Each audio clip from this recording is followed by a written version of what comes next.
Okay, so welcome to the inner sanctum of my home.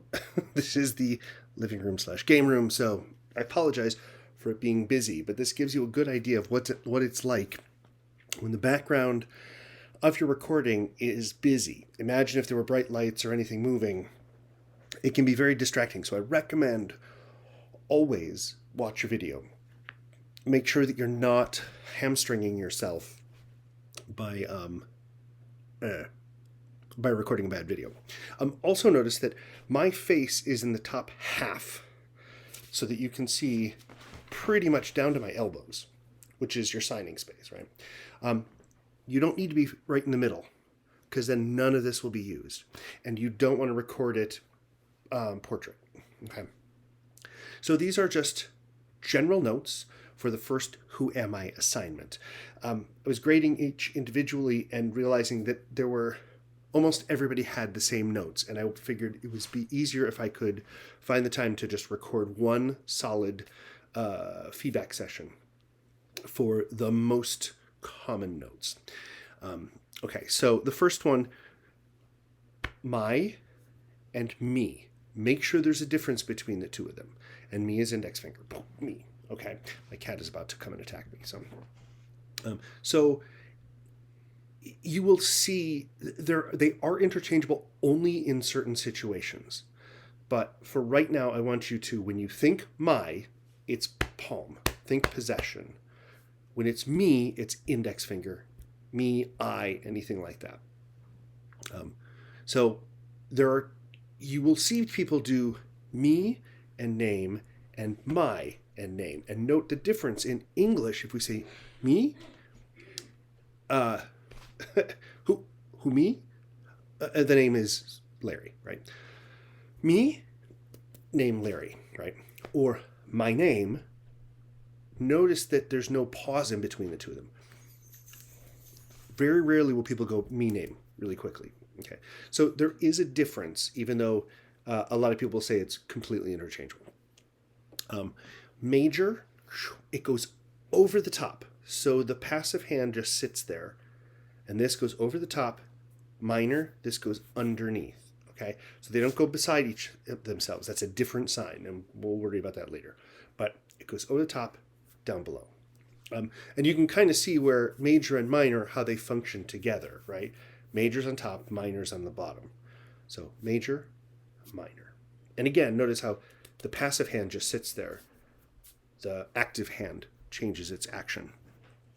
Fingerspell. Be really careful that you aren't bouncing. Okay, you don't want to do that. It gets really hard to read. It doesn't seem like it would be when you're doing it, and then when you try to read someone do it, then it's like, oh, it's hard. Everybody has to keep working on it. You need to keep working on it all the way through the elementary courses in order to get to a conversational level. Okay, so don't get complacent. Keep doing it. I would say 15 minutes a day. I would even recommend 15 minutes in the morning when you first get up, 15 minutes at the end of the day. If that is the limit of what you can do, then great. But fingerspell all the time. You want it to become unconscious. Also, make that move to groups of letters, syllables, groups of common sounds, things like that. Break your name up into syllables and fingerspell each of those until they're comfy, and then you can do the whole thing in chunks. It'll get you away from the individual letters. The drift when we're fingerspelling is outward. Even if it's one word, two words, it moves to the outside. Don't do one word and then in. Okay, so it drifts to the outside. Tokyo drift to the outside. Be really careful with the confusing letters. K is up.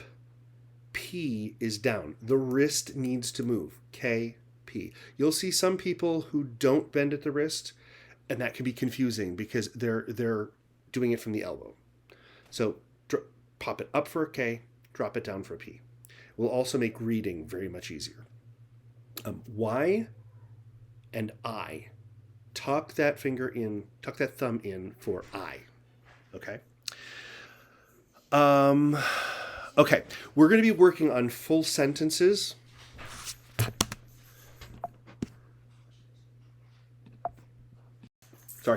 got it loud. Okay, so the second half of the semester, we're going to be focusing on full sentences. So almost everybody submitted a video where you just answered the questions. Some people did submit full sentences, and then there was some mixture in between. Always always restate the question or incorporate it in the answer. I want you to get used to full sentences, not just answer, answer, answer, because that doesn't help you with grammar. And to internalize, you need to think the thought of like, do you own any pets? Yes. Oh, I have 3 dogs, 2 cats. Or incorporating the number is also something that's specific. Have dog. 1, how many, who has a dog? Like there's no subject in there. We can assume you mean yourself. But if I don't see the question, I'm kind of lost as to watching the video. So always try to incorporate that context with full sentences, and that way also we'll be practicing the grammatical structures too. Facial expressions. Right now, most of the facial expressions I'm seeing are just mouthing the English sentence.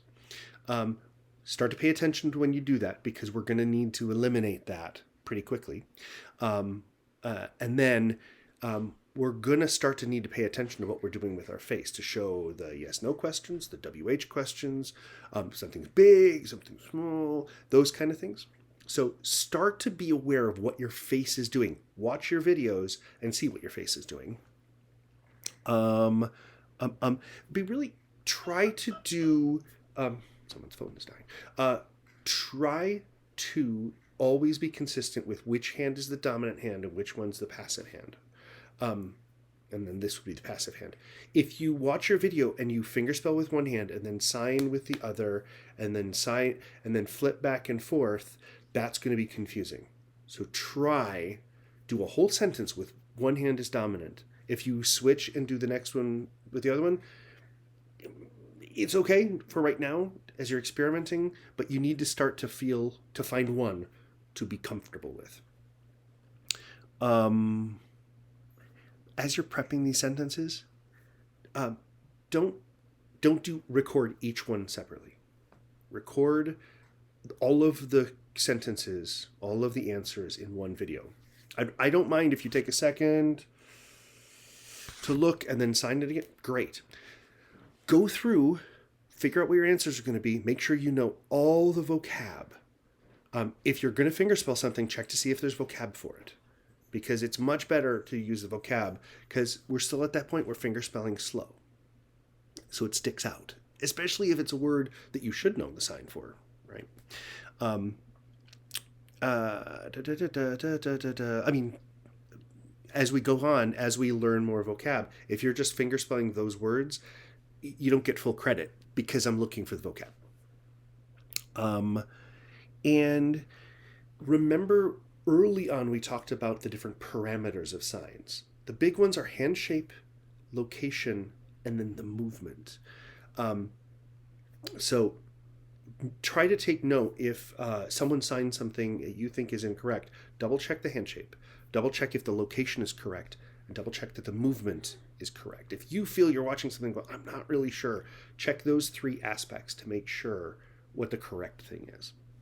So this is the general notes for the Who Am I for at the end of Unit 1. We're going to start to build on all of this. So I want to make sure that you have these things pretty solid as we move forward, because units 2, 3, 4, 5, they start to move faster because we're building about the stuff that we've just done. Cool. All right.